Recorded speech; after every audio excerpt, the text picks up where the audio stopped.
పాతీలకు జరిగిందా, రెబ్బకమ్మకు జరిగిందా, ఎవరికి జరిగిందని ఇలాంటి కౌంట్లు చెప్తున్నారు.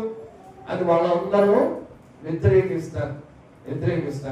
అయినప్పటికీ ఆవిడ తెగించి, ఒకవేళ రాళ్ళు పెట్టి ఈవిడ పాపి అని ఎత్తిపెట్టి కొడతారని ఆలోచన హృదయంలో ఉన్నప్పటికీ కూడా, మా ఇంటికి వెళ్ళి ఒకసారి అడుగొస్తానండి, మా బంధువులు ఏమంటారో, మా స్నేహితులు ఏమంటారో, నాతో తిరిగి నా యొక్క స్నేహితులు ఏమంటారో, ఒకవేళ నేను గర్భవతిని అయిపోయానని చెప్తే, ఇదిగో దేవుని ఆత్మని చెప్పినా ఎవరు ఒప్పుకోరు కదా.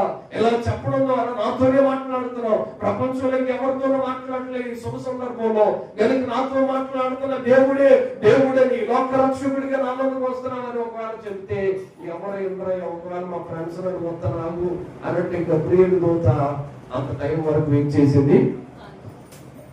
నేను చెప్తాను, క్షణంలో నిర్ణయం తీసుకుంది. స్తోత్రం చెప్పండి, హల్లెలూయా.